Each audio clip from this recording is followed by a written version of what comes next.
Long focus நீங்கள் பார்க்க ஆரம்பிச்சிட்டிங்கன்னா நம்ம வண்டியோட அகலம் உங்களுக்கு நல்லா துல்லியமாக எடுக்க வந்துடும். லெஃப்டே நீங்கள் பார்க்கல நிற்கும் போது இல்லையா? லாங் ஃபோக்கஸ் பார்த்தீங்கன்னா நம்ம வண்டியோட அகலம் உங்களுக்கு நல்லா கெஸ் ஆகும்.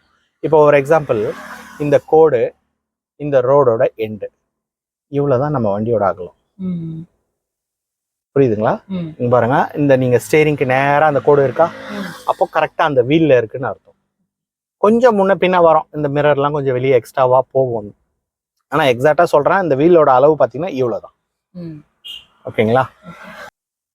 கிளச்சு ஏன் அழுத்துறோம் தெரியுமா?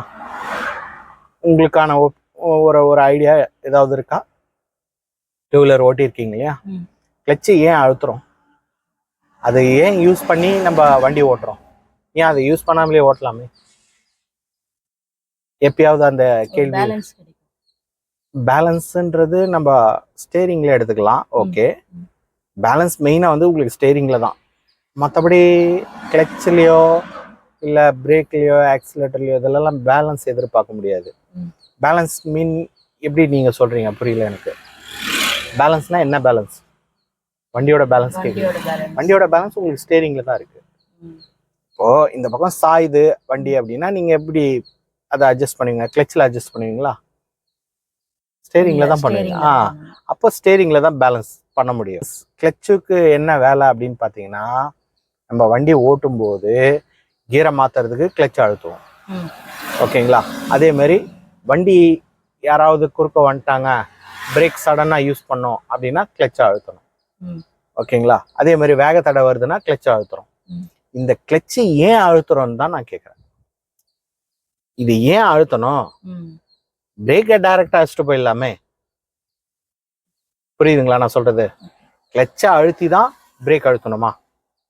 அப்படி என்ன கிளச்சில் வேலை இருக்கு அப்படின்னா, கிளச்சோட முழுக்க வேலை வந்து வண்டியை ஆஃப் பண்ணாம பாத்துக்கிறது. உங்களுக்கு ஆரம்பத்திலே அதுக்கான ஆன்சர் வந்துச்சு பாருங்க. இப்போ உதாரணத்துக்கு சொல்லணும்னா அவங்களுக்கு புரியுற மாதிரி சொல்லிடுறேன். இன்ஜின், கியர் பாக்ஸ், இன்ஜினுக்கும் கியர் பாக்ஸ்க்கும் நடுவில் தான் இந்த கிளச்சு வேலையே நடக்குது. இந்த கிளச்சை அழுத்தும் போது இன்ஜினோட பவரை தள்ளிடும், அதாவது கியர் பாக்ஸ்க்கு லிங்க் பண்ணாது. மறுபடியும் கிளச்சை எடுக்கும்போது அந்த இன்ஜினோட பவரை கியர் பாக்ஸ்க்கு கனெக்ட் பண்ணி விட்டுரும். இதுதான் கிளச்சோட வேலையே. இதை எப்படி நம்ம கனெக்ட் பண்ணோம், எப்படி அரெஸ்ட் பண்ணோன்றது தான் நம்ம கிட்ட இருக்கிற வேலையே. வேகமா நம்ம சடனா கிளச்சை எடுக்கும்போது என்ன ஆகும்னா, இன்ஜினோட பவர் ஃபுல்லா டெட்டா இப்போ இருக்கு. கியர் பாக்ஸ்ல ஒண்ணுமே இல்லை, வேலையே இல்லை, டெட்டா இருக்கு. இப்போ நீங்க கிளச்சை வேகமா எடுக்கும்போது இன்ஜின் ஓடிட்டே இருக்கு. அந்த வேகத்தை அப்படியே இதுல கொண்டு வரணும்னா வராது. என்ன ஆகும்? இந்த டெட்டா இருக்கிறத இன்ஜின் ஆஃப் பண்ண வச்சிடும். இப்போ நீங்க நின்று உடனே அப்படியே ஓடுங்கன்னா ஓட முடியுமா? ஃபர்ஸ்ட் ஒரு 2 ஸ்டெப் எடுத்து வைப்பீங்க, அதுக்கப்புறம் கொஞ்சம் ஒரு ஃபாஸ்டா நடக்க ஆரம்பிப்பீங்க, அதுக்கப்புறம் தானே ஓட ஆரம்பிப்பீங்க. சேம் கிட்டத்தட்ட. அப்போ ஸ்லோவா போறதுக்கு நமக்கு என்ன தேவை? ஸ்லோவா தான் ஆப்ரேட் தேவை. வேகமா போறதுக்கு வேகமான ஆப்ரேட் தேவை. அப்போ நீங்க ஸ்லோவா இருக்கிற கீர் என்னென்ன? First, second. ஓகேங்களா? இந்த 2 கீர்லயும் நீங்க கிளச்சை ஸ்லோவா தான் எடுக்கணும். தேர்டு, ஃபோர்த்துக்கு வேகமா இருக்கும். அப்போ இந்த 2 கீருக்கு நம்ம வேகமா எடுத்துக்கலாம். ஓகேங்களா? புரியுதுங்களா? இப்போ கிளச்சை மறுபடியும் அழுத்திக்கங்க. ஃபுல் கால் சரியாட்டுதுங்களா? ஓகே, இப்போ நான் கியரை போட்டுறேன். அந்த மூவிங் ஆகிற இடத்த நோட் பண்ணுங்க. இது ஃபர்ஸ்ட்டை விட இன்னும் நிதானமாக செய்யணும். அது ஹீட்டிங்னால ஃபேன் ஆன் ஆகிருக்கு, அது ஒன்றும் ப்ராப்ளம் இல்லை. வைப்ரேஷன் வரும், கிளச் எடுக்கும்போது ஒரு வைப்ரேஷன் வரும். அதை மட்டும் நல்லா ஃபோக்கஸ் பண்ணுங்க. அது எந்த இடத்துல இருக்குன்றத பாருங்க. ரிலீஸ் பண்ணிக்கிட்டே வரீங்களா? ரிலீஸ் பண்ணும்போது எங்க அந்த வைப்ரேஷன், அந்த பொறுமையை இழந்துடுறீங்க பாருங்க. ஒரு ஸ்டேஜுக்கு மேல மூவிங்கே இல்லை பொழுது டப்புன்னு விட்டுறீங்க. அந்த மாதிரி விடாதீங்க, லாஸ்ட் வரைக்கும் பொறுமையா இருக்கு. இப்போ வர ஆரம்பிக்குது, தெரியுதா? இன்னும் ஒரே ஒரு நூல் அளவு எடுங்க, இன்னும் கொஞ்சம் எடுங்க, இன்னும் கொஞ்சம் எடுத்து அப்படியே நிப்பாட்டிங்க. அவ்வளோதாங்க. இதுக்கு மேலே எடுக்காதீங்க. பாருங்க, ஃபஸ்ட்டு எடுத்ததுக்கும் இப்போ எடுக்கிறதுக்கும் எவ்வளோ வித்தியாசம் இருக்கு பாருங்க. இது இந்த இன்ச்சா இப்படி நவரும் போது நீங்கள் எவ்வளோ பெரிய இக்கட்டான பார்க்கிங்கில் இருந்தாலும் ஈஸியாக உங்களால் வெளியே எடுக்க முடியும். இதே நீங்கள் சடனாக எடுத்து பழகிட்டீங்கன்னா கிட்ட ஏதாவது வண்டி இருந்தால் என்ன ஆகும்? டக்குன்னு போய் இடிச்சிடும். அதனால தான் இந்த ஸ்லோவாக எடுக்க பழகுங்கன்னு சொல்கிறேன். இப்போ பாருங்கள், நீங்கள் ஆக்சிலேட்டரே கொடுக்கல, இருந்தாலும் அந்த கிளச்சை மெதுவாக எடுத்ததுனாலே வண்டி நவர ஆரம்பிச்சிச்சு. இப்போ டைரக்ஷனை பாருங்கள், ரொம்ப ரைட்டில் இருக்குது. ரைட்டில் இருக்கக்கூடாது, ஏன்னா நம்ம வேகம் போனால் தான் ரைட்டில் போகிறோம். அதுக்கப்புறம் கிளச்சை இப்போ நீங்கள் முழுசாக எடுத்துடலாம். எடுத்துட்டு அதுக்கப்புறம் ஆக்சிலேட்டரை, அந்த ஆக்சிலேட்டர் கால் பாருங்கள் எப்படி இருக்குது. கரெக்டாக வச்சுட்டு இப்போ அழுத்துங்க. அதுலேயும் மிஸ்டேக் வராது. இப்போ கரெக்டாக வருதா? இன்னும் கொஞ்சம் ஸ்லோ கிளச். இந்த கிளச் கால் எடுத்து கீழே வச்சுக்காதீங்க. கிட்ட இருக்கும்போது தான் அடுத்த கீருக்கு நம்ம வேகமாக அழுத்த முடியும். நீங்கள் காலை எடுத்து ஓரம் வச்சு மறுபடியும் எடுத்து வைக்கிறதுக்குள்ள வண்டி என்ன ஆகுது பாருங்க, நின்னே போச்சு. இப்போ மறுபடியும் முதல்லேருந்து பொறுமையாக எடுங்க. காலை தேய்ச்சிட்டே எடுங்க. நீங்கள் என்ன பண்ணுறீங்கன்னா இப்படி மெரிச்சிக்கிறீங்க. Okay, correct. காலை கீழே லாக் பண்ணாதான் உங்களை பெடல் தள்ளாமல் இருக்கும். நீங்கள் என்ன பண்ணுறீங்கன்னா ஒரு குறிப்பிட்ட ஸ்டேஜுக்கு மேலே உங்களால் காலை கீழே வைக்க முடியாமல் என்ன பண்ணிடுறீங்க, இப்படி மேலே தூக்கிடுறீங்க. பெடல் என்ன ஆகுதுன்னா லாஸ்ட்டில் அப்படி தள்ளிடுது. கரெக்டா? இந்த மாதிரி நீங்கள் செய்யணுன்னா கிளச்சை அழுத்துங்க. லாஸ்ட்டு வரைக்கும் கூட காலை கீழே தேய்ச்சிட்டே எடுங்க. அப்போ உங்களுக்கு பெடல் வந்து உங்கள் கண்ட்ரோலில் வரும், அது தள்ளாது உங்களை. அழுத்துங்க. நான் மறுபடியும் கீரை போடுறேன். டூ வீலர் கீர் வண்டி ஓட்டுறோன்னா நம்ம கையில் எடுக்கிறோம். கிளச்சு இப்படி பிடிச்சிருக்கோம், கையில் எடுக்கிறோம், மெதுவாக எடுக்கிறோம். இதே அப்படி வேகமாக விட்டா என்ன ஆகும்? ஆஃப் ஆகிடும். போகாது, ஆஃப் ஆகிடும் வண்டி. இந்த மாதிரி ஒரு ஜர்க் அடித்து அப்படியே ஆஃப் ஆகிடும் வண்டி. ஓகே, இப்போ பொறுமையாக எடுத்துகிட்டு வாங்க கிளச்சை. ஓகே, அந்த இடத்துல அப்படியே கொஞ்சம் நேரம் ஹோல்ட் பண்ணுங்கள். டைரக்ஷனை நல்லா பாருங்கள். கிளச்சை இப்போ முழுசாக எடுத்துறாங்க.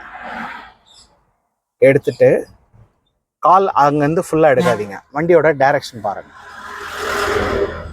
இப்போ நீங்கள் ஆக்சிலேட்டரை கூட்டணும்.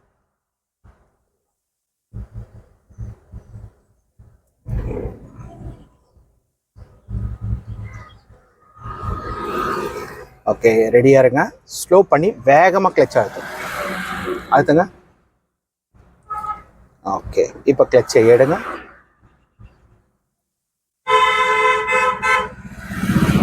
இதில் என்ன ஒரு ப்ராப்ளம்னா, இந்த வேலையெல்லாம் வந்து நீங்கள் ரொம்ப ரைட்டில் வந்து நடு ரோட்டில் செய்கிறீங்க. நான் கொஞ்சம் ஓரமாகவே இருங்கன்னு சொன்னேன்.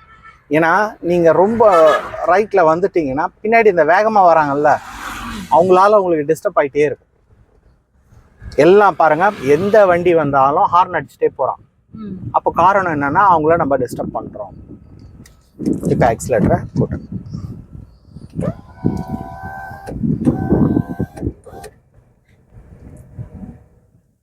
நீங்கள் அந்த பஸ்ஸை பார்க்காதீங்க, உங்கள் ட்ராக்கை பாருங்கள். இன்னும் கொஞ்சம் வேகம். Ready, slow clutch. ஒன்று லெஃப்ட் லாக் ஆகுது, இல்லைன்னா ரைட் லாக் ஆகுது. நல்லா ஃபோக்கஸ் பண்ணி பாருங்கள். அது நான் சொல்லும்போது தான் நீங்கள் உங்கள் கவனமே இதில் வருது. அது வரைக்கும் கூட உங்கள் கவனம் இதில் இல்லை. கிளச்சை எடுங்க, முழுசாக எடுத்துட்டு வேகத்தை கொடுக்க ஆரம்பி.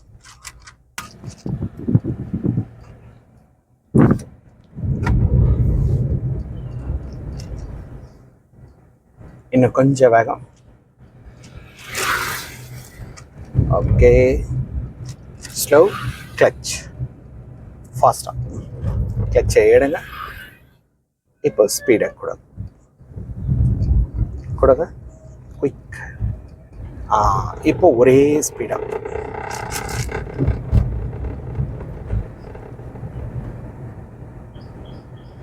ஒரே ஸ்பீட்.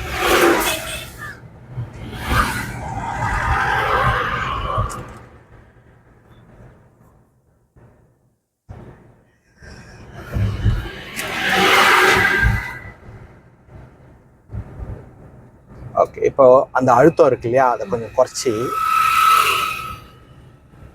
இப்போ கிளச்சை மறுபடியும் வேகமாக அழுத்துங்க. அந்த காலை எடுத்து பிரேக்கில் வச்சுக்கிட்டு வண்டியை நிதானமாக ஓரமாக ஸ்டாப் பண்ணிக்கலாம். மெதுவாக லெஃப்ட் வாங்க. ரொம்ப பொறுமையாக வாங்க. தூரமாக பாருங்கள். கொஞ்சம் ரைட் எடுங்க. அப்படி லைட்டாக நீங்கள் நிற்கிற இடத்த பார்க்காதீங்க, தூரமாக பாருங்கள். ஒரு ட்ராலி போயிட்டு இருக்க தெரியுதா? கை லூஸ் ஆகிடும். அந்த அழுத்தம் குறைச்சிட்டிங்கனாலே உங்களால் ஃப்ரீயாக எங்கே எவ்வளோ வளைக்கணும் அப்படின்ற அளவை நோட் பண்ண முடியும். இப்போ பிரேக்கை மெதுவாக அப்ளை பண்ணுங்க.